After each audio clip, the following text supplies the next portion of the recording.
Okay, so first thing, we'll start with the ball placement, and I'm just going to show you this. How I did it always was the tee golf drill, right? You've probably done this yourself. If you've been around golf for a while. For let's see, golf. Hang on a second. Ball position. There we go. There we go. Making a cross with the clubs. You know what I'm talking about, or the sticks. I've seen. I have. You know what I'm talking about. Yeah, so we're gonna do that in a second just to confirm the ball placement. And then I'm gonna go over how to put the club down so that you don't get the shaft lean. And then we're gonna double check the right hand grip. And then I also have to cover the equal bend and flex with the shoulders and knees. So the recommended ball position would be, watch this here. So golf ball positions are right here. And so this is what I recommend. This is the generally the best way to do your ball placement. So there's basically 4 ball positions. And you can see this is like a theme in the modern era. Look, 4 balls, 4 balls, 4 balls, 4 balls, 4. I mean, everywhere you look, there's 4 ball positions, right? The old days, this is the old days. This is the like from like 19 like 40 or 1920 or right. Yeah, so the stance should go like this. So the stance does get wider like this. Look, as the clubs get longer also, very naturally.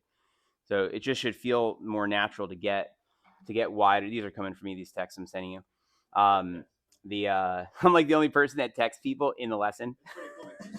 He's texting me, right? I know. It's kind of funny. But I'm giving you like this shortcut, I give everyone lots of feedback. Yeah, so this is what I recommend, and then the ball positions. And then look, what I was going to show you in a moment here. So this is Faldo's book. He was number 1 in the world at one time. And he has this little drill here to check the shoulder and the knees. See the shoulder and the knees here? Yep. And so what you see a lot is, let me just switch with you a second. If you switch around with me, just like stand over here, please, a moment. And so what we're trying to do is we're trying to get an equal amount of bending and flexing. So I'm bending down like this and then flexing. And I want to do it rather equally. And so that if I hang this club down, you can see that it's hanging down basically just in front of my knee, right? If my knees are too straight, look, it's not going to be touching my knee. Yeah. And so to me now, it's like when I'm going to guard someone in basketball or if I'm like on a surfboard, to me, that's the same thing. So it's basically that. There's a little checkpoint you can do. If your balance is too far to your heels, look, if you look in the picture on the left, see how it came into my knee? Oh, yeah. Where look, if the balance is where it's supposed to be on the balls of my feet like this, see how it's right in front of my knee? If my balance is too far forward, now look, it's outside of my knee. So that's a good little checkpoint that you can do also.